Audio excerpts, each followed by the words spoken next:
I'm Trudy. As you know, I am the founding teacher here at InsightLA. And today at our Sunday sitting group, instead of me, you're going to get my beloved husband, Jack, because today I'm participating in a writing workshop. I'm really trying to learn how to write.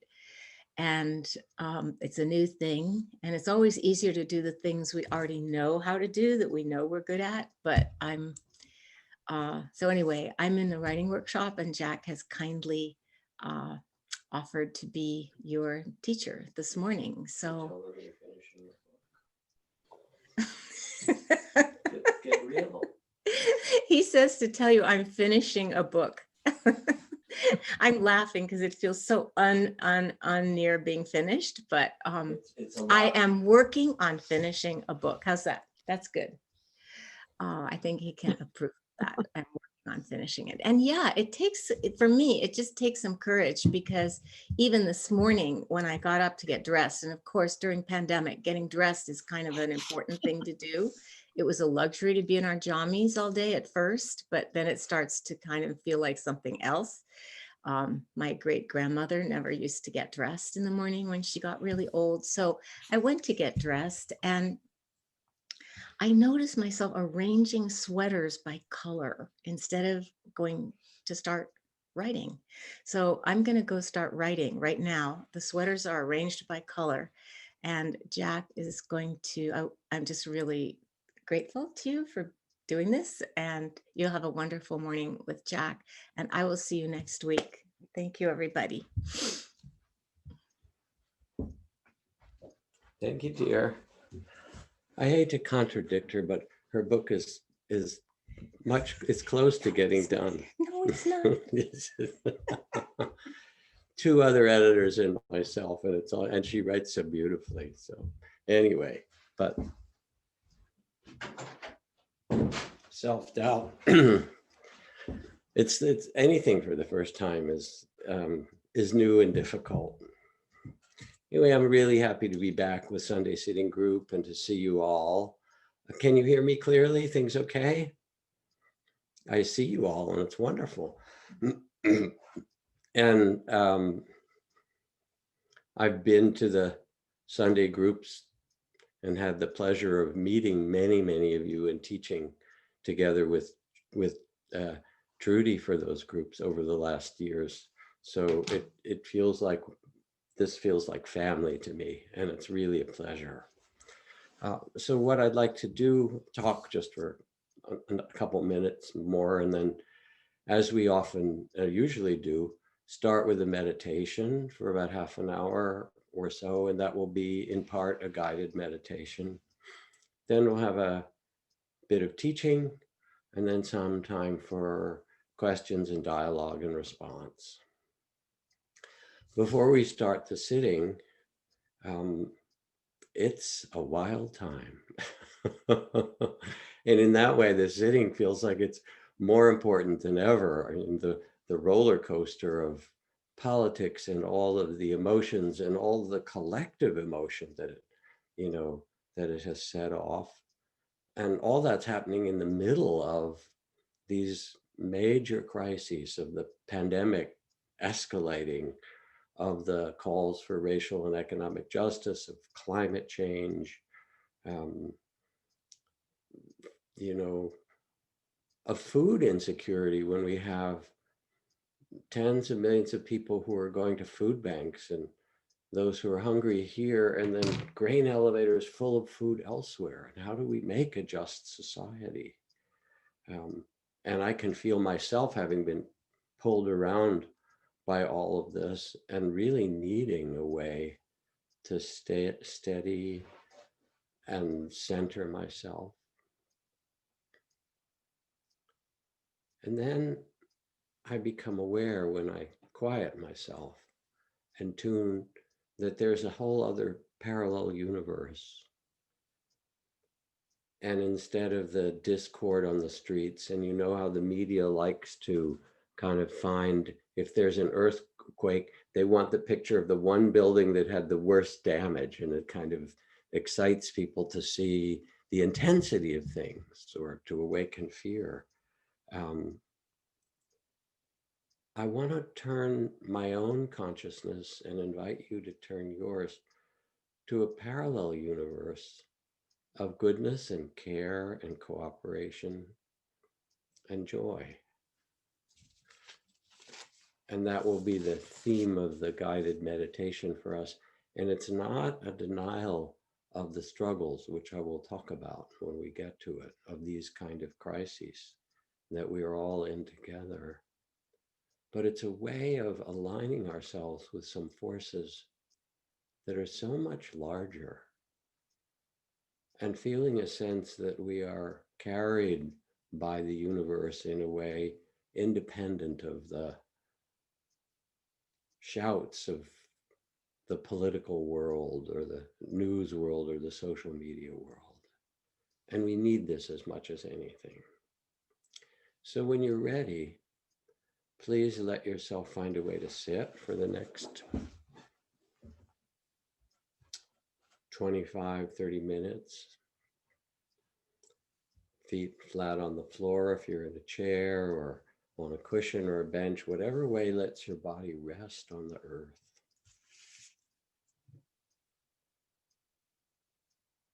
And when you feel settled, allow your eyes to close gently.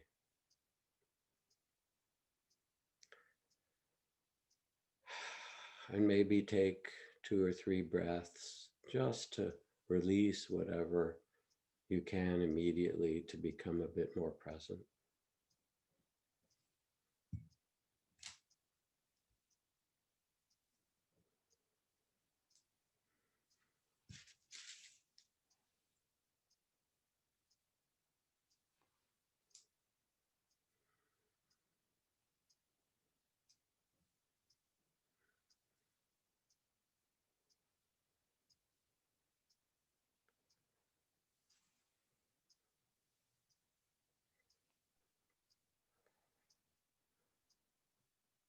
And invite in this moment of taking a seat halfway between heaven and earth, invite a sense of steadiness and calm to come in.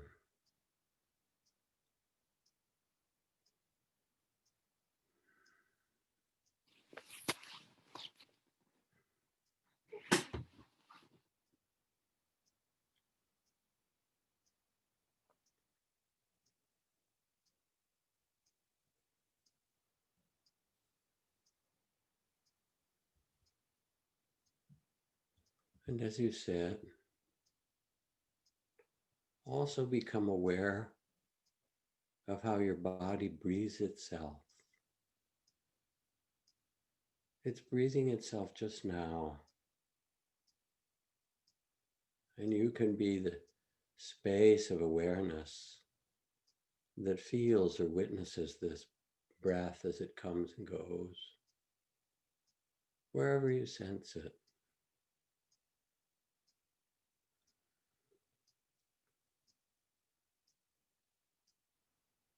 Not in order to concentrate,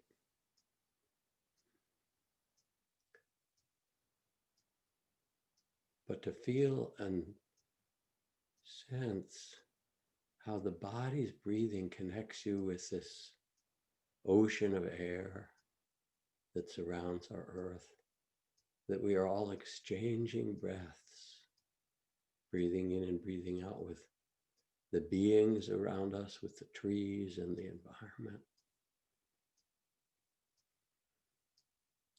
And how the body knows how to breathe and keep itself oxygenated. Feel it working on its own.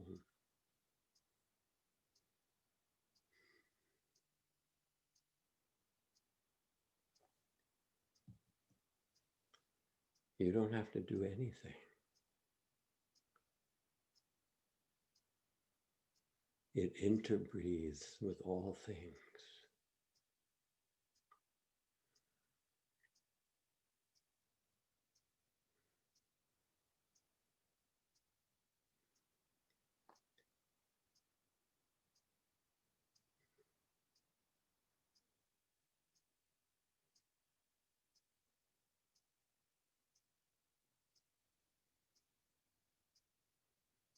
It's the ultimate cooperation. Your body breathing with the life and atmosphere and dance of life, energy, all together by itself.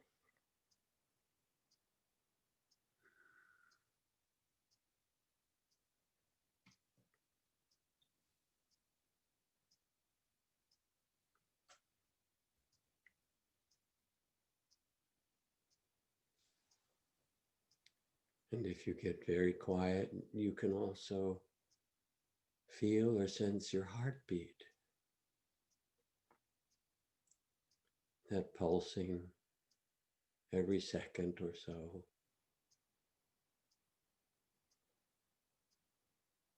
And it does it all by itself. Miraculously pumping blood,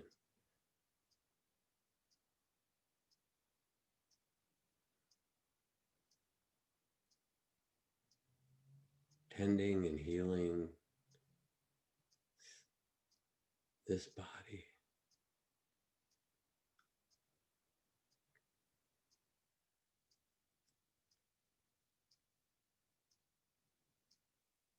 And you can rest, trusting the breath and the heartbeat. Relax.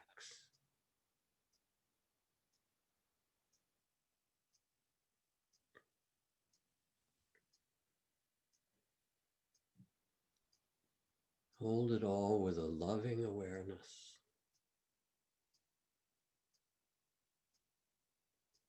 A kind attention.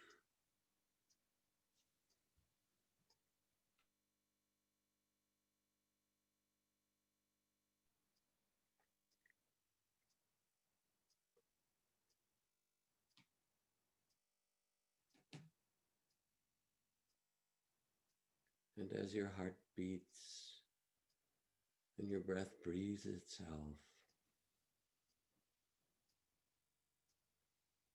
envision or sense that at this moment on this earth, with all the 7.5 billion people, in this meditation time, there will be 1 billion acts of goodness. Whenever you tune into it, bodies that are breathing and healing themselves everywhere.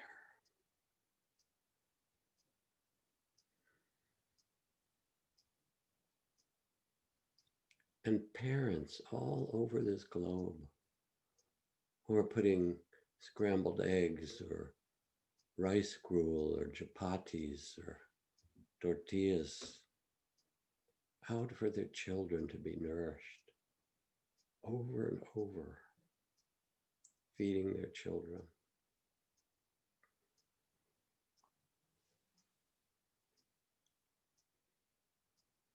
And grown children who are taking care of their parents, their aging parents.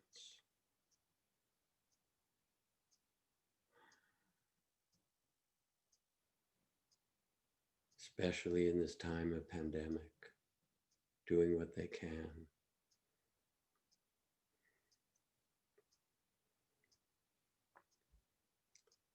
And just now, the hundreds of millions of frontline workers in the hospitals and clinics, the nurses and doctors and healers, tending with loving care to others, just now, all over.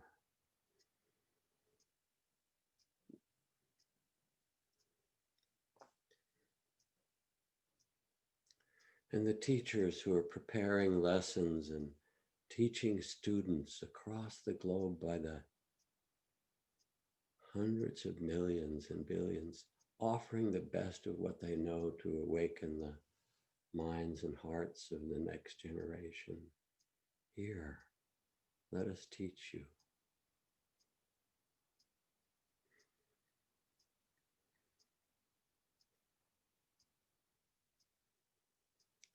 and the ones who are stocking the shelves and tending the markets, and the workers who are keeping it all going.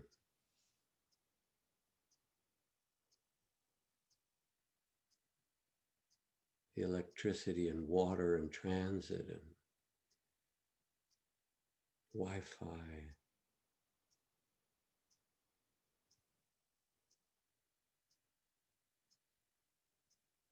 So many people working at their business.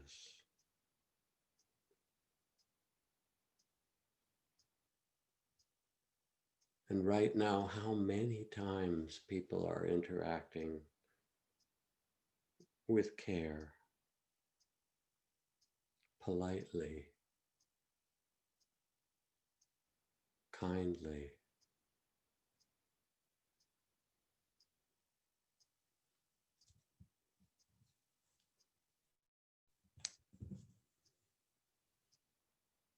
And how many work all across the world right now are stopping at the red lights at an intersection to make it safe for others on the green to drive through or walk across. A billion acts of care for one another.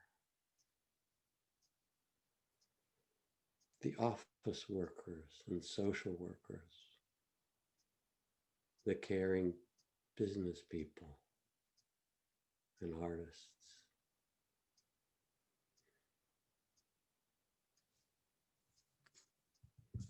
And then when something happens difficult, an emergency, a typhoon, an earthquake,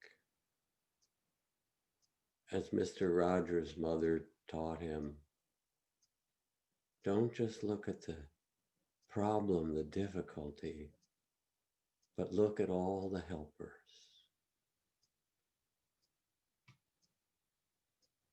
who rush in. The earthquake in Turkey, and so many came to help.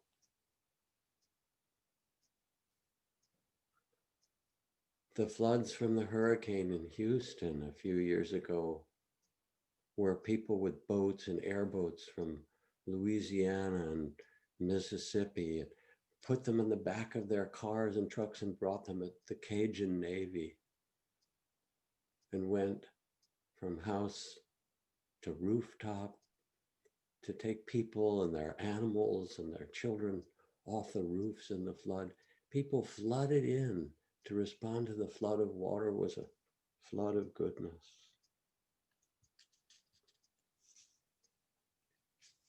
And the weary refugees helping one another.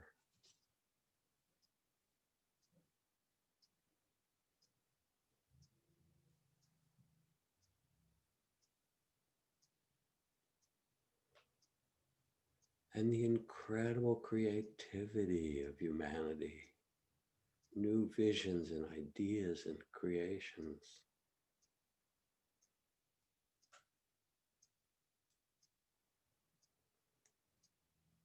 Feel all of this as a web of cooperation underneath all the politics and divisiveness. The great web of interbeing.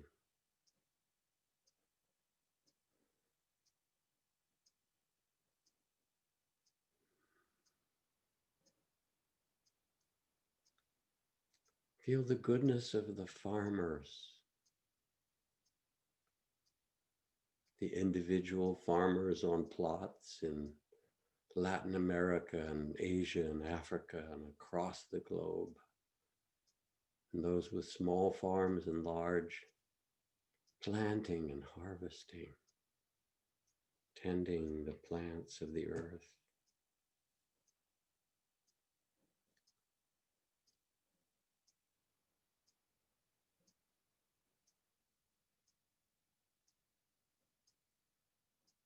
And the goodness of the plants.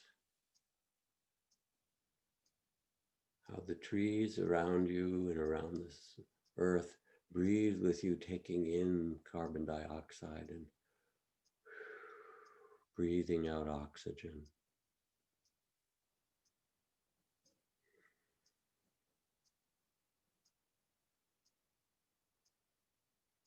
A web of cooperation and goodness.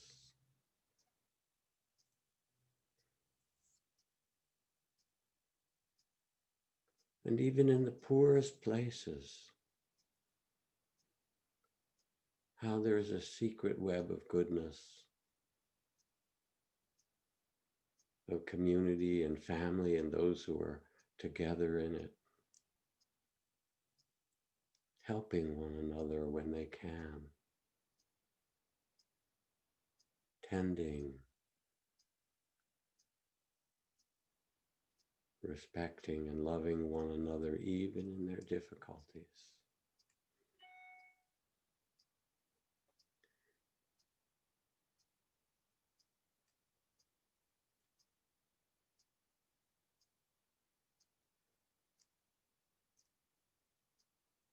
This is the parallel universe, the great universe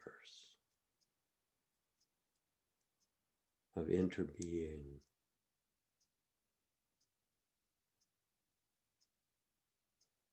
of mutual care.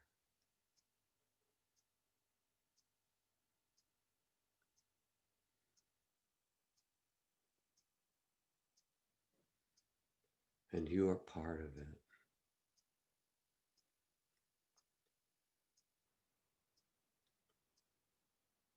So many people acting with moral goodness,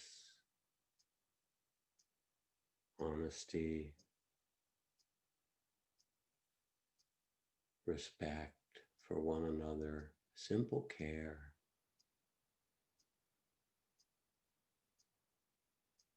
Over and over, because this is who we really are.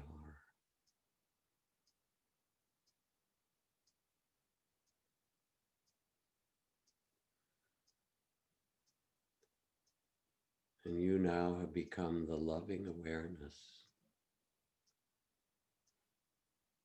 the witness to the vast web of interbeing.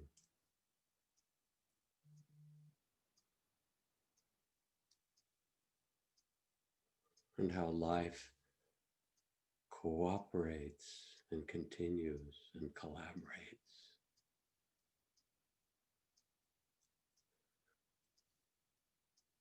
And each breath is a part of this.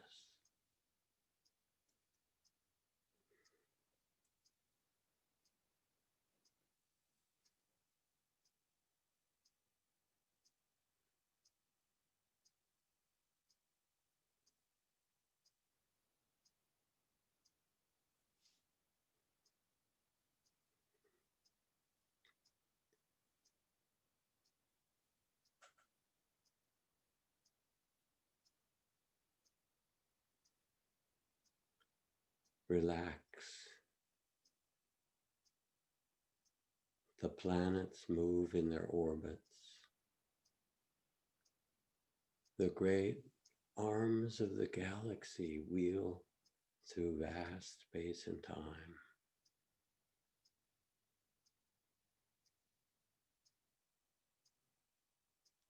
Oceans rise and empires fall. And underneath these great changes is the web of life.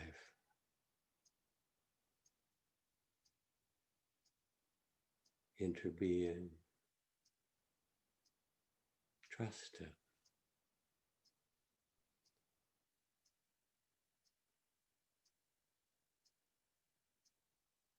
Align yourself with this goodness.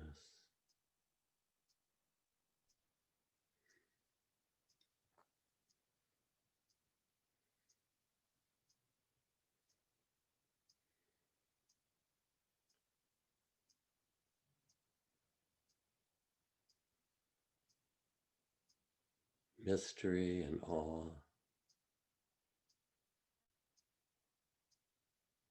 how it all works together.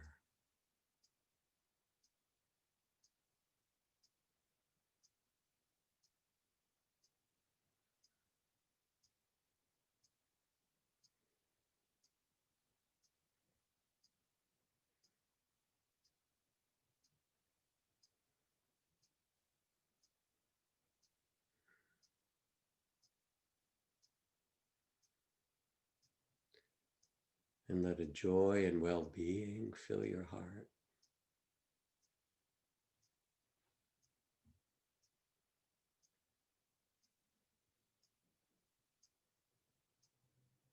Connected with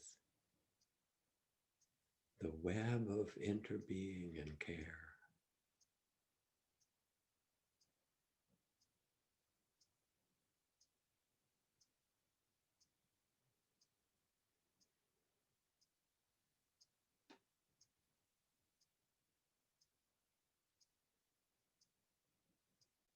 This is who you really are.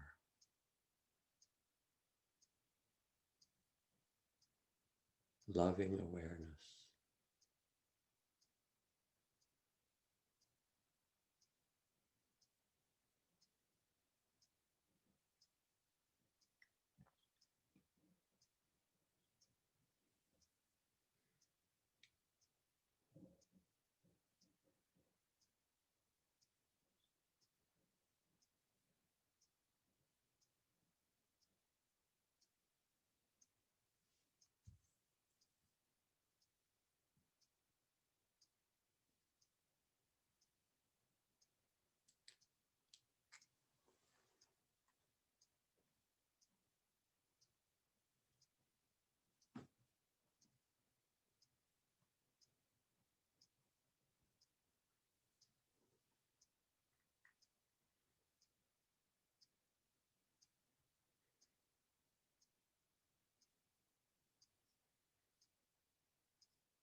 Let the mind be quiet.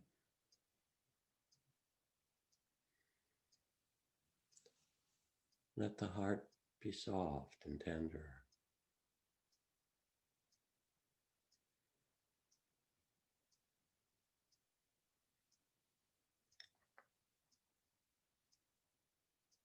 Rest in loving awareness.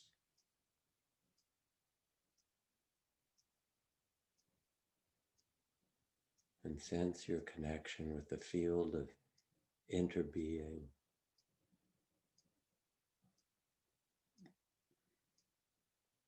With the billions of acts of care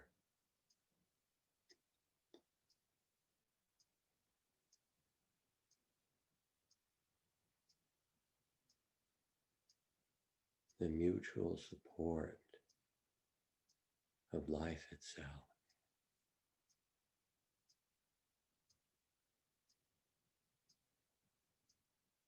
The web of goodness. Trust it. Rest in it.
So thank you for your meditation.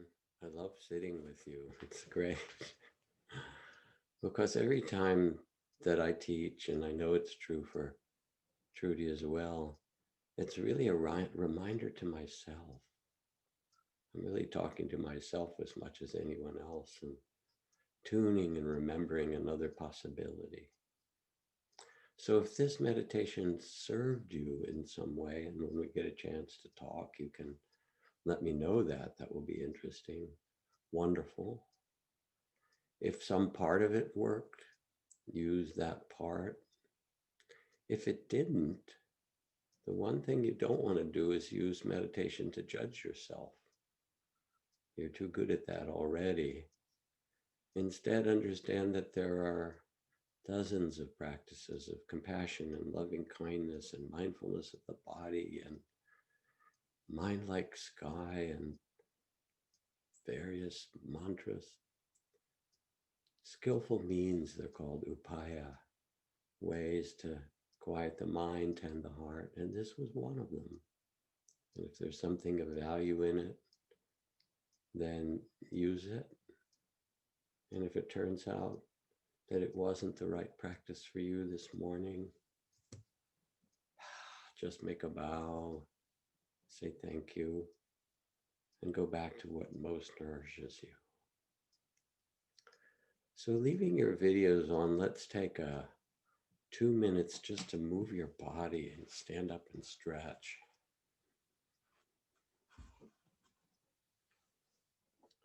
We get so caught in the Zoom world.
So now I'd like to reflect a little as teachings, and then we can have a conversation. This week has been a wild one outwardly. And however you voted, whatever your political persuasion, it has been a roller coaster. And it's brought up fear and concern and worry on every side. And the question for us, for all of us, is how do we navigate this, especially now that the election is primarily over, although there are still the contested states? And how do we understand what happened?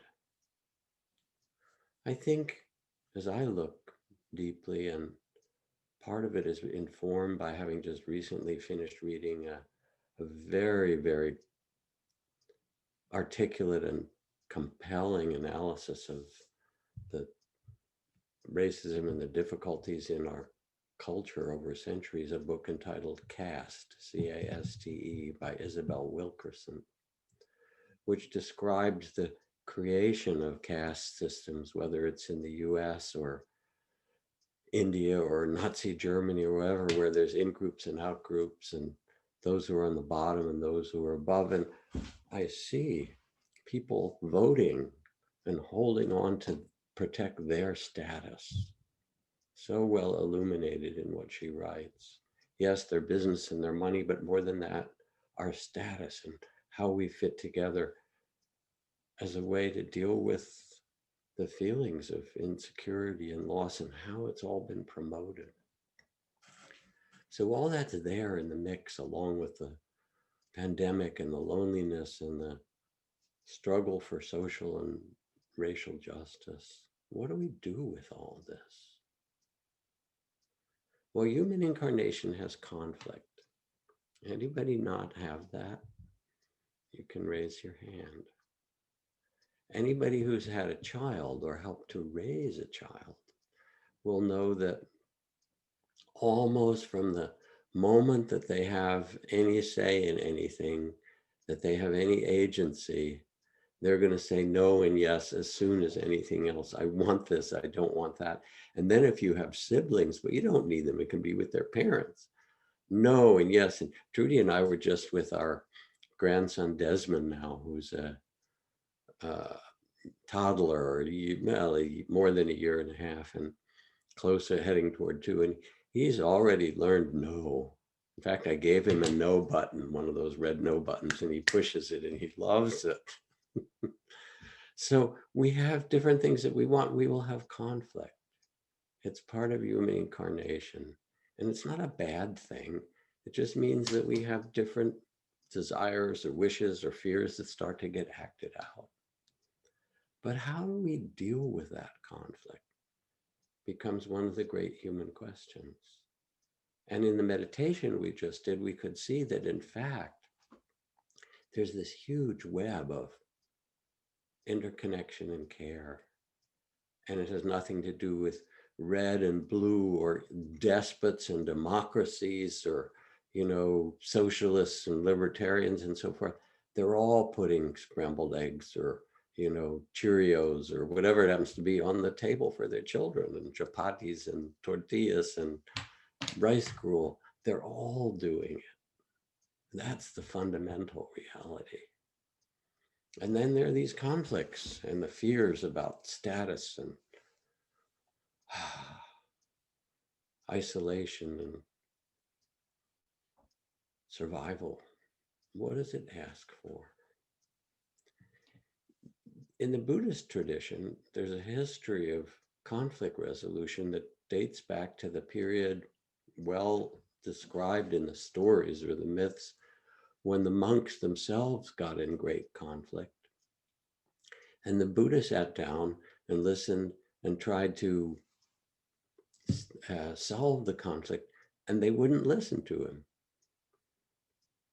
So here you are, the Buddha, going in, and it's your organization, and you've given the teachings, And now these people are in conflict and you say, here's how you practice mindfulness and compassion. And they don't listen to you. Any parent knows this, actually. It's just how it works. The Buddha, after trying that for a while, the famous story, he then gave up. And he said, I want you to find a way to solve this, but I obviously am not going to do it for you. And he went and spent 3 months living in the deep forest, as the story tells, with the benign animals of the elephants and some of the monkeys and others. He said it was much easier than being with the members of the monastic community.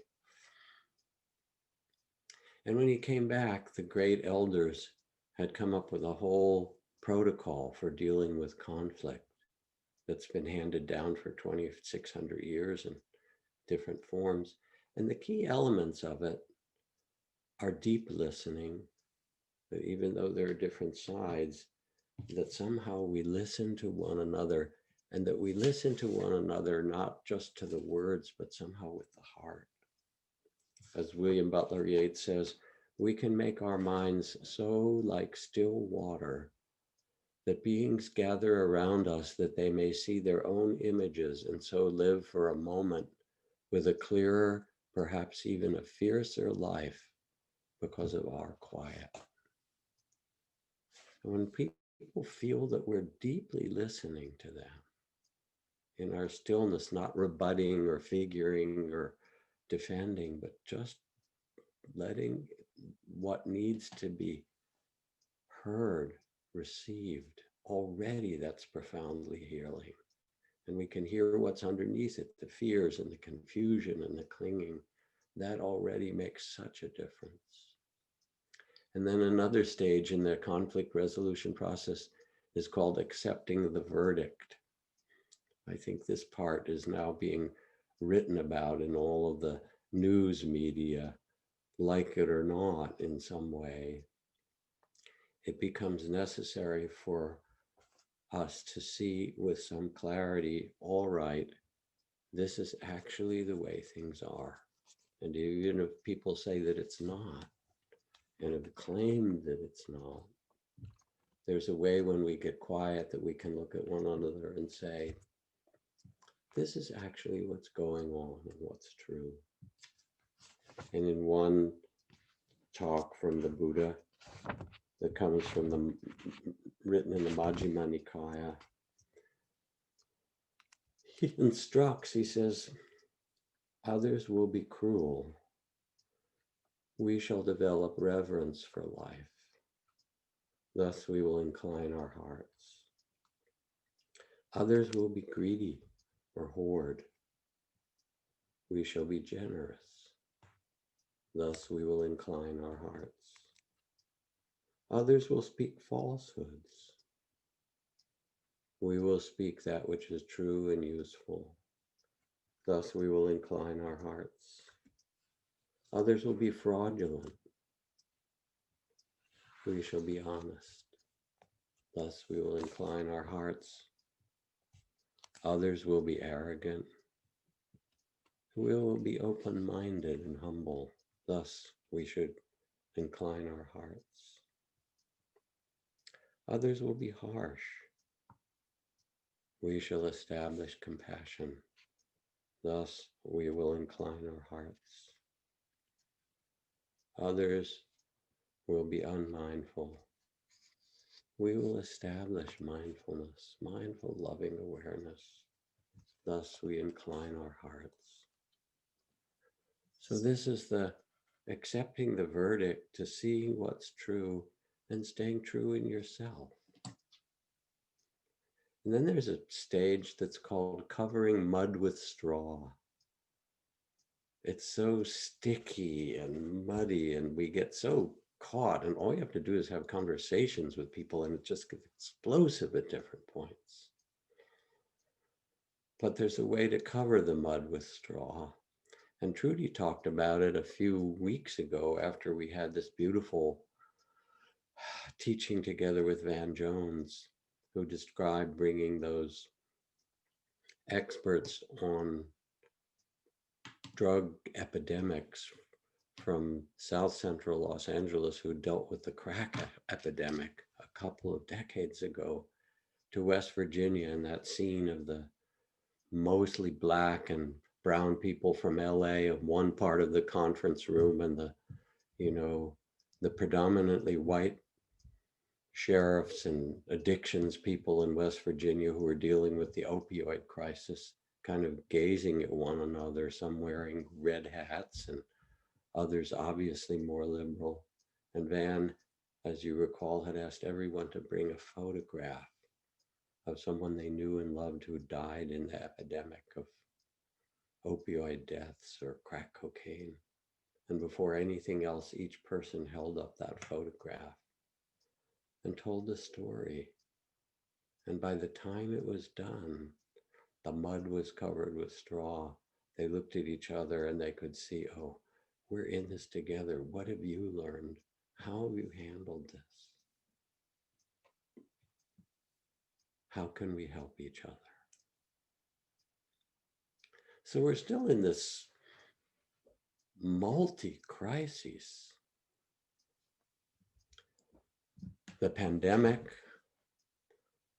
the climate, crisis, climate change, the economic racial justice, political gridlock still, global hunger.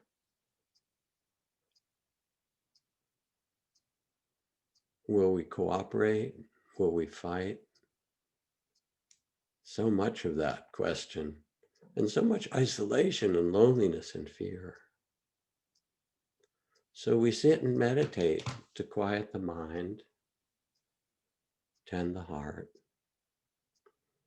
We need that centeredness, those roots. Remember the story of Professor Francis Lamb at MIT, who runs the Advanced Agriculture Lab.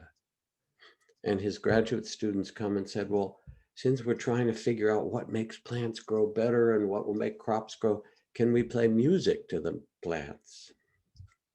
And Professor Lamb said, okay, but remember, we're MIT, we can't just play music, we have to make it into a scientific experiment research. So they divided the plants into a silent room, a room with Mozart that the students had picked, and then a room where they played Tupac. And they waited and watched over some weeks. And the result was that the hardiest and most robust plants loved Tupac. It wasn't the soothing of Mozart or the stillness. It was the fact that that intense beat was actually pushing and moving the air of the plants, and they had to grow stronger roots. This is also a truth of who we are, that we need the roots to grow when we get pushed up against that which is difficult. And in that biodome in Arizona, where people lived for a year, kind of imitating what would happen on the surface of Mars, by the end of that year, they had plants, trees inside that, and the trees were weakly because there was no wind to push them and have them grow strong roots. So what we need when we sit is perhaps to imagine that we have roots going down into the earth in some very deep way, because we are of this earth, as we just felt in that meditation, interbreathing. Our bodies are made of the earth minerals. But we also need the sky. We sit with roots in the earth and then a sense of openness to mystery. As I recite almost like a beautiful mantra again and again from the Ojibwa, sometimes I go about pitying myself, and all the while I'm being carried by great winds across the sky. And so we're rooted like a great tree and also open to the winds and the weather that comes and goes. From the Dhammapada, the Buddha says, there are those who discover they can leave behind destructive reactions and become patient as the earth, unmoved by fires of anger or fear, unshaken as a pillar, unperturbed as a clear and quiet pool. And this is one of the invitations of our meditation together, that we can become this, that we can remember this. And then when we do, we can set our best intention. The intention to turn, as Martin Luther King said, the fatigue of despair into the buoyancy of hope. It's the Dalai Lama reciting in the dark of the morning when he wakes up early to meditate, "May I be a raft, a boat, a bridge for those to cross the flood. May I be medicine for the sick. May I be a resting place for the weary. May I be a lamp in the darkness. May I be food for the hungry, and may I do so as long as beings exist. May my life be dedicated to the well-being of all beings over and over again until all are awakened." So we need an intention to align ourselves with goodness in some deep and beautiful way. And a dedication. Neuroscience has shown that if we practice meditation, mindfulness, compassion, loving kindness, that it starts to rewire and reactivate our nervous system. It becomes the way we respond more easily. But the thing about that is that it says, if we practice, we actually have to do it. This from Margaret Wheatley, who's a great change maker and wisdom holder. Warriors for the human spirit are awake human beings who have chosen not to flee, they abide. There's a steadiness in our meditation, in our practice like this. They serve as beacons of an ancient story that tells of the goodness and generosity and creativity of humanity. You can identify them by their cheerfulness. You will know them by their compassion. And when asked how they do it, they will tell you about discipline, dedication, and the necessity of community. There's so much in that. Abiding and telling the ancient story of goodness and generosity. Remaining cheerful and joyful, trusting in the midst of it all through discipline and dedication and community. You need trust. The great Zen ancestor, Sengsan, said, "To be enlightened is to be one with the trusting heart and mind." That your liberation and freedom comes in the field of interbeing and trust. And I have a story to read you. So we finish up these teachings. Tell me the weight of a snowflake. And I think of this story when I look at all the vote counting that's been happening and how close it is in Georgia and Arizona and places. Tell me the weight of a snowflake. A snow sparrow asked a wild dove. "Nothing more than nothing," was the answer. "In that case, I must tell you a marvelous story," said the snow sparrow. "I sat on a branch of a fir close to its trunk when it began to snow, not heavily, not in a giant blizzard, no, just like in a dream without any violence. Since I didn't have anything better to do, I counted the snowflakes settling on the twigs and needles of my branch. Their number was exactly 3,741,952. When the next snowflake dropped onto the branch, nothing more than nothing, as you say, the branch broke off. Having said that, the snow sparrow flew away, and the dove, since Noah's time and authority on change, thought about the story for a time and finally said to herself, Perhaps there's only one person's voice lacking for peace to come about in this world. This is from Kurt Coulter. And I think about all those people who voted not knowing if it would make a difference, but somehow trusting that their snowflake, that their vote in those millions and millions. So we need a deep kind of trust that the seeds we plant actually matter, that they accumulate and come together and make a difference. And then, as Margaret Wheatley says, we need community. The whole problem is the illusion of separateness, that we're separate from the climate, that we're separate from other countries, that we're separate from people who don't look exactly like us or think like us, that somehow this illusion of separateness causes so much suffering.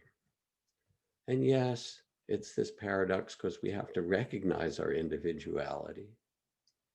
As Ramdas said, you need to remember your Buddha nature, the oneness with all things. Remember your Buddha nature and your social security number, right? That it's different than somebody else's. We have our individuality.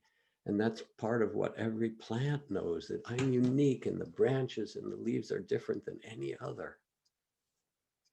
But it lives in the web of the rhizomes in the soil and the movement and the moisture in the air, and we do too.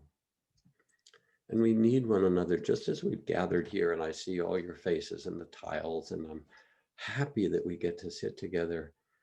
And I thought through this election, because you have some idea of my own predilection and how it went, that I would either sit and weep and gather myself and say, what do we need to do next if it turned one way? Or that we would sit together with some relief and an opening, a bursting forth of love, all the more for the goodness that many votes pointed us to. We need each other. We need the care and the tenderness that was in that meditation. We need to bring our goodness to one another.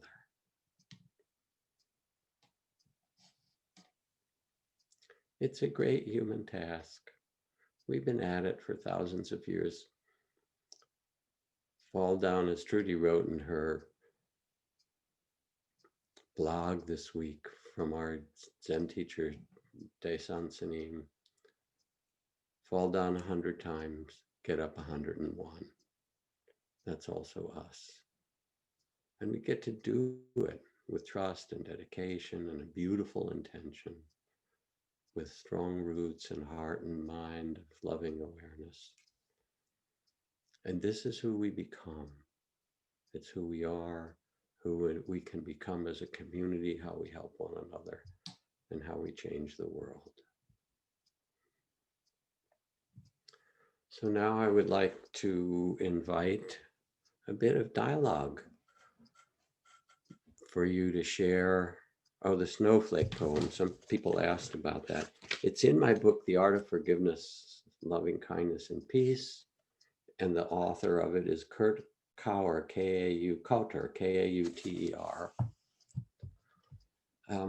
So yeah, I would be really interested to hear how you're doing, whether that meditation was helpful or these teachings, what is going on in your own processing of, and most importantly, what's helped you? What is actually serving you in these wild and difficult multiple crisis times? So let's have a little conversation. Yeah, so if you want, on the right hand window under participants, if you want to raise your hand and we'll call on you.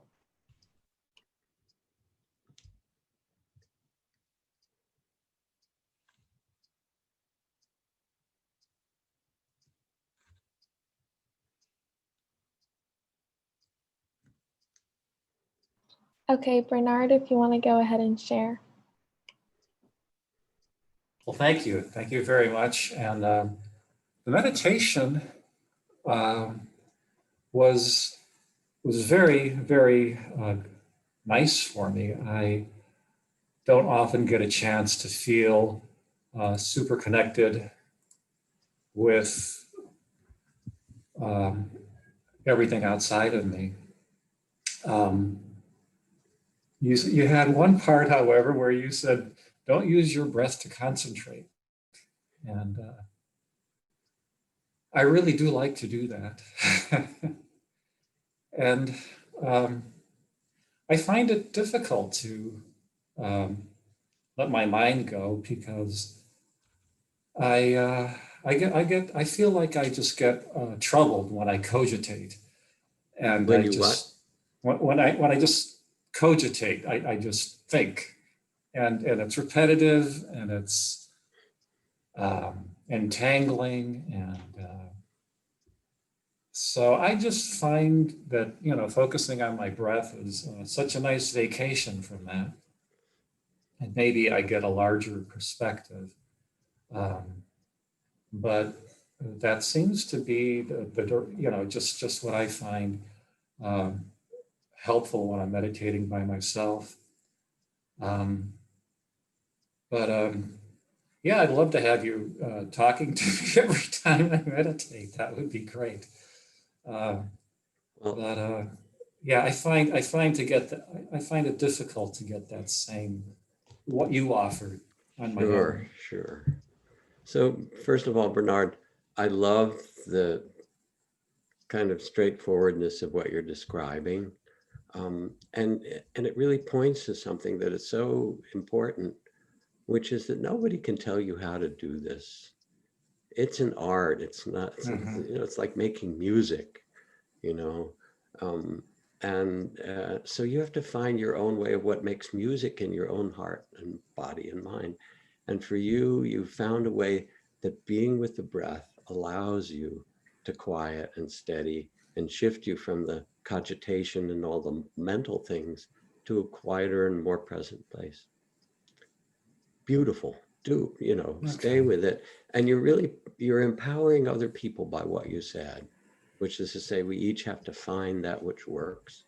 And it's true, it sounds like the meditation as I led it was also good for you in a certain way. Yeah. But it may not be that it's not your regular practice. And sometimes hearing guided meditations opens some gateway or door, lovely. But then you find what's my best practice? So what helps me at this year, this time, which you described, trust yourself and trust that. It's beautiful. Okay, good. Thank you. Yeah, pleasure. Thank you, Bernard, for sharing. Amy, if you want to go ahead and lower your hand and unmute yourself. That was pressure, sorry. I just wanted to say that was so calming. I was sobbing to my husband this morning like I need medical intervention. My anxiety level was through the roof. I keep refreshing my screens and checking all night. I don't know what I'm checking, but the breath for me never has brought the calm. And this was such a sense of, oh, I don't have to just focus on the negative like this. It just brought a lot of peace to my heart. So I just wanted to say thank you very much. It was a very heart opening. Amy, first, you're very welcome. And what you're pointing to is that there are times to focus on what's difficult, and that becomes really important. And to trust that mindfulness and compassion can hold this. And then there are also times to actually turn the attention to benevolence and goodness. But let me ask you something, since what you described, because we know that waves of fear and anxiety, they come back. It's part of being human. My question to you is this: how do you hold all those feelings? Are you frustrated? Do you wish they would go away? So do you feel like you're in struggle with them? You just get lost in them? What happens? I think it's kind of, I was thinking the analogy, if you drive your car for too long without servicing it, there's little problems and then it's destroyed. And I feel like with all of the changes going on, I just have short circuited. It's just been too much to hold is what it feels like. A feeling of complete overwhelm. All right, so I even feel that as you say it, and I want to invite you to do something. You said it, we can both feel it. Now suppose you were to bring a circle of compassion around that to say, all right, this is worry and fear. Things are going to fall apart. And it's trying to protect you. It's your mind saying, let's figure this out. Let's be aware of the danger. Say, thank you for trying to protect me. Thank you. I'm okay just now. And hold all those worries with kindness because they're trying to help you. So feel this now. Yeah, lovely. Close your eyes, all that worry. And you surround it and say, yes, I appreciate you're trying to protect me. Thank you. And I'm actually okay just now. Thank you for working so hard. What happens when you do that? It's calming. Yeah, so it's just another, what we're doing in the dialogue is it's another approach or part of practice. When things are difficult, yes, you can change the channel as we did that served you well. But even before you do, you can say, all right, thank you for trying to protect me. I'm actually okay in this moment. Let me hold you with compassion. I know it's scary and hard. And then things kind of quiet down a little bit. So. Thank you very much. Oh, it's a pleasure. Thank you too. Take care, Amy. Thank you. Thank you, Amy. Gabby, if you want to go ahead and unmute yourself. Yeah. Hi, Jack. I met you once at Spirit Rocks. So it's nice to see you on the screen. Nice to see you, Gabby. And first, I want to thank you and Trudy for being a support here during, all these days that we've been at home. And in many ways, I appreciate you and her and all the meditation teachers to be there, to ground me in moments that I feel shaky, And Yes. this whole week was so shaky, beyond belief. I was very much making sure my vote counts because I was undocumented for 10 years. I couldn't vote. So I know my vote counts for all those millions of people that still can't vote. And working with many kids and children in this country, not so privileged, first income, low income, first generation to go to school. I see so many that are so smart and thriving and want to make a difference. And I hope that they will, because these kids are so smart and they one day will, create a vaccine. Who knows? They're so innovative, and to see someone block their dreams, it was very hurtful to watch. And my dreams, I'm already on the other side. I have double citizenship, but no reason to build a wall anymore. It doesn't work. Doesn't work. So thank you for being here. And it takes a lot of breathing and bringing, myself grounded into the heart. And what can I do next? What can I do next for my community now that I have this privilege of voting and being a citizen? I can do more. And sometimes I do a little bit at a time, like go pick up garbage at my park, whatever I can do. But definitely be there for my community. So thank you for that reminder. And it's so hard with COVID. And the other day I was thinking, how am I going to volunteer this time because of COVID? But something will come up. I don't know what. Yeah, I'm sure it will. Thank you for this. I'm inspired by what you say. First of all, I kind of want to get up and cheer for your voting. I just think it's so terrific. Yes. And your care that other people get citizenship and get the right to vote. And I think part of what's going on in the whole body politic is, quite honestly, in the kind of the fear and that's driving a lot of the divisiveness is the fact that the US is on its way pretty soon to be a majority non-white country.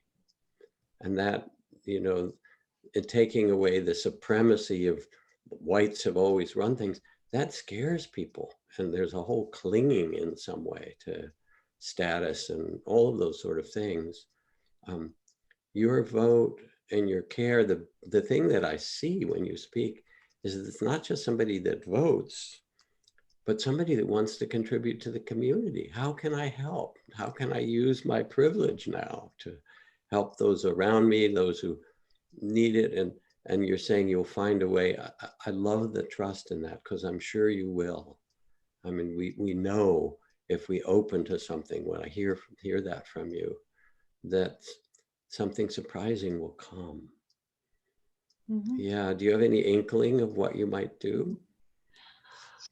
I am a social worker. I did go back to school, ASAP, and I said I'm definitely I'm using my language, my Spanish and English. I was born in Mexico, and so I do practice with my friends from United States, and I just use my language to practice with them, to continue them, to help them be second language learners too.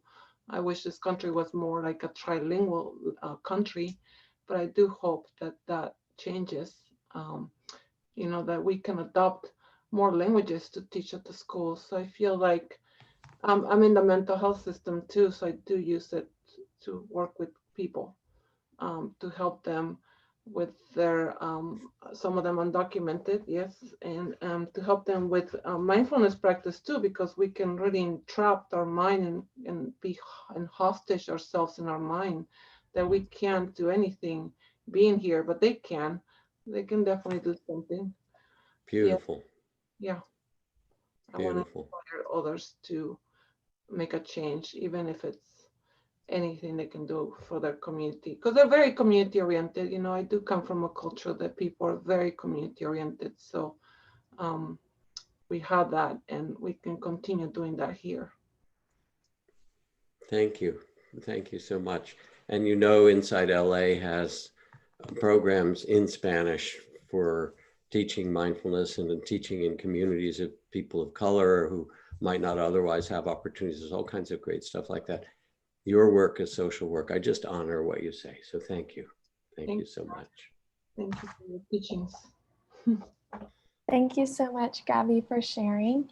Before we move on to our next question, I just want to make a couple announcements for some upcoming events through Insight. So starting this week, every Wednesday for the next 6 weeks is the Requisites to Enlightenment series.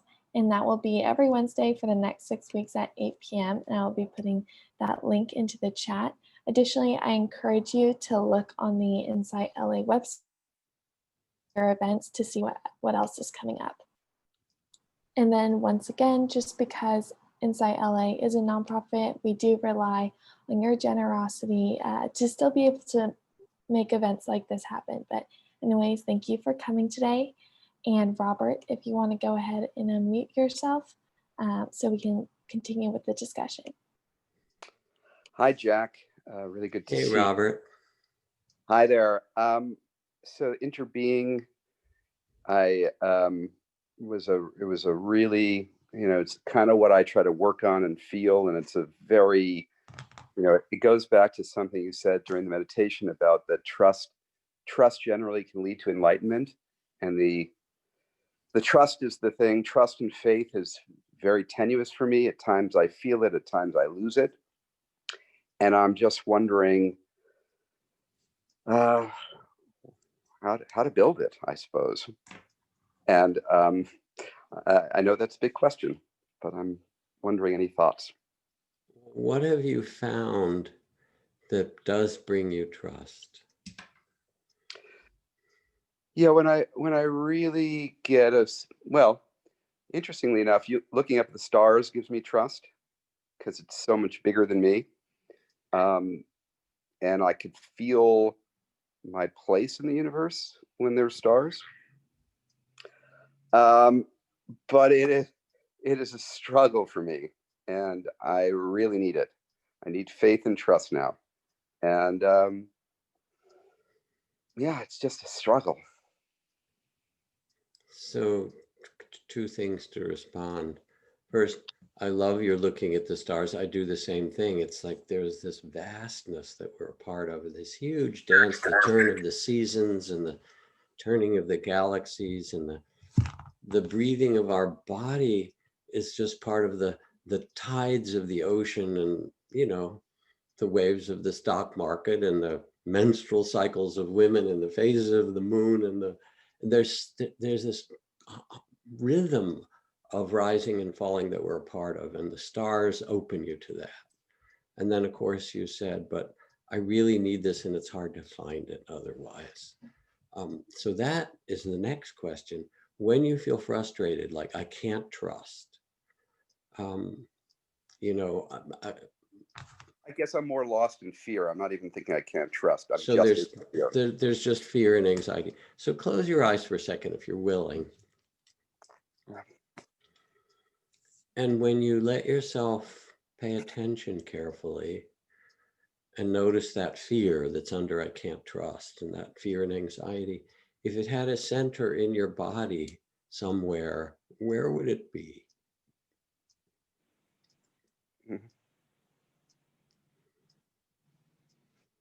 Yeah, I mean, it's between like in the middle of my chest, maybe upper stomach, middle of chest. Okay, I mean, so stay with it. Close your well. eyes again. We're going to do a little meditation just for a minute or two. So tell me what it feels like in there. Is it hot or cold? Is it tight or loose? You know, is it?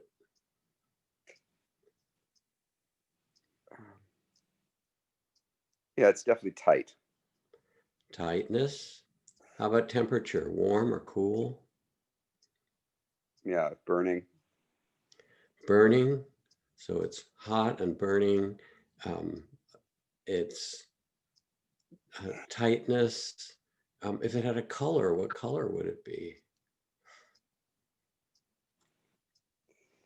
Orange. So orange, burning, tightness. And then if it told a story, what would the, you know, in one sentence, what would the story be?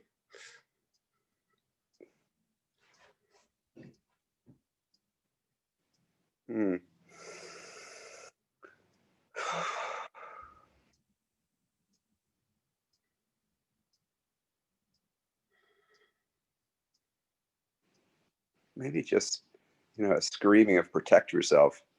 Protect. Right. So we're in danger.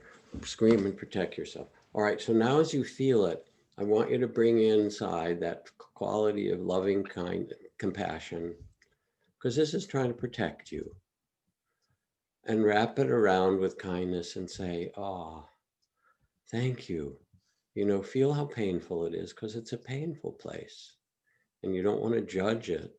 You actually want to wrap it with that loving awareness and gratitude and say, thank you. I'm actually okay right now. Thank you so much for trying to protect me. And take your time, take a breath, and just feel what happens when you approach where you hold it and that contraction with compassion. And let it do what it wants to do. See what happens as you allow it.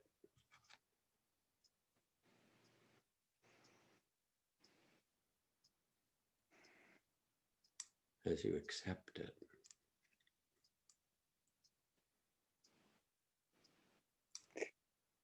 Yeah, I mean, I definitely have a sense of dissolving, which is what I, hope for, dissolving into the interbeing. So notice the dissolving, just one more thing. And relax into it for a bit. Everything comes and goes, but right now, feel the dissolving. And that when you allow this other and hold it in compassion, it starts to soften and the space of loving awareness becomes much more vast, interbeing. And you realize, oh yeah, I can tend this. This is a natural part of your organism trying to protect itself. I can bring my mindfulness to this. And that mindfulness allows things to be held in compassion and open. So that's perfect. It's hard because I'm, the fear is not just about me. It's about, people I love and that I have no control over. That was the sentence. I have no control. And you don't. Well, you do have control. What do you have control over? I have control whether I can sit every day. I have control over that. Yeah. And And so you I have to. control, in some way, you can direct your own heart and mind. You can begin to change the channels and direct. And you also can plant seeds. You may not be able to affect the outcome right away, what you want. But actually, if you think of the next generations and they'll say, what did you do, Robert? You can say, I planted seeds of care and goodness, and that I trust. You know, this is from Thoreau saying, I don't believe that a plant will spring up where there's no seed, but convince me you have a seed there, and I'm prepared to expect wonders. And it may take a long time, but that's what you can do. You can water certain seeds, and you can hold the other and the fears. It's so natural. We're afraid for ourselves, and it's because underneath all that is because you love so much. So feel that big love and say, I'm going to plant seeds and align myself with that. And that's a different alignment than being aligned with the fear. So thank you for being willing to engage this way. Appreciate it, Jack. Thank you. Yeah, pleasure.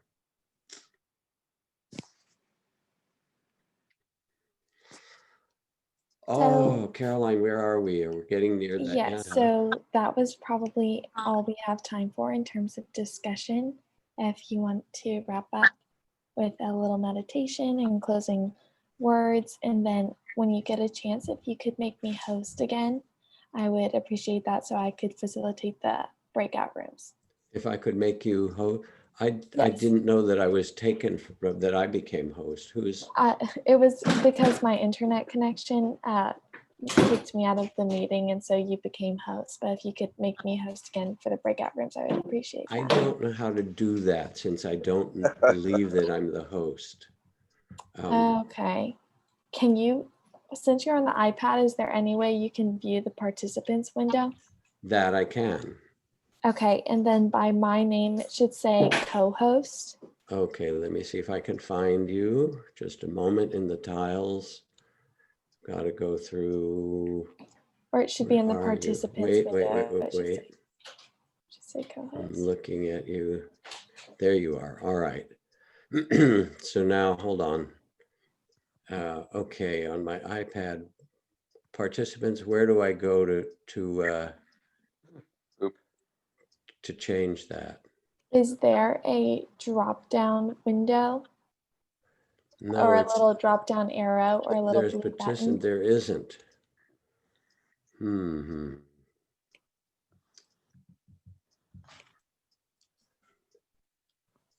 Well, I'm assuming perhaps when Someone says you might be the co-host anyway.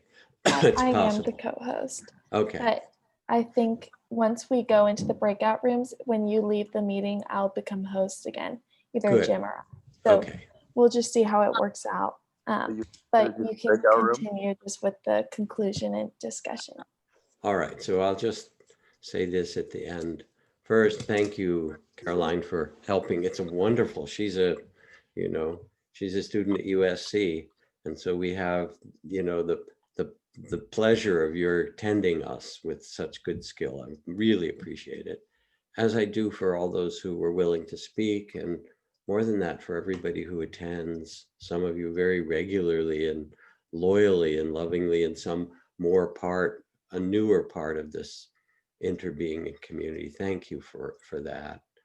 Remember to practice in your own way, as these dialogues showed. We each have to find our own way. It might be breath, it might be compassion practice, loving awareness, it might be walking meditation. Find your way, but do what you know how to do to quiet your mind and tend your heart, to listen deeply, to cover the mud with straw in some way, and to remember from that beautiful story that, every vote and every snowflake actually makes a difference, that what you do adds to the whole, and trust that that's true. So let's just sit quietly for maybe 30 seconds or a minute.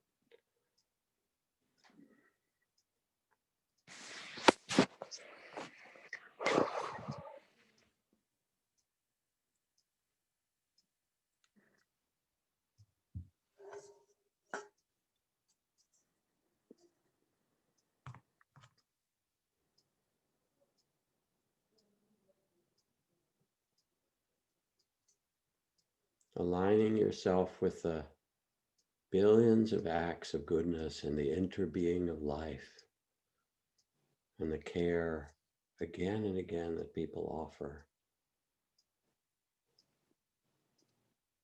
This is who you are.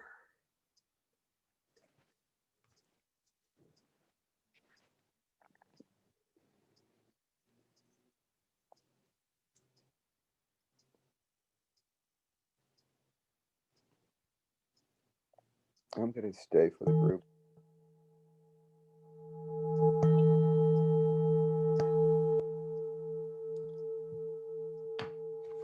Please help support InsightLA to keep all these things going for so many people. It's of such value. So please donate and help. That spirit makes a big difference. We need the community to come together in this way. And please feel free to stay on for the breakout rooms and further conversation and that sense of community. And thank you, thank you. Stay safe and well. Bye, everyone. Bye. You can unmute Bye. yourself. You can say goodbye. All you Bye. happy. Thank you, Jess Jack. is there. Bye, everyone. Bye. Bye, everyone. Thank you. Thank you, Jack. Bye. Bye. Beautiful. Bye. Jack, what was Bye. the name of your book? Oh, That book, The Art of Forgiveness. Thank you. Thank you so much, Jack. Bye.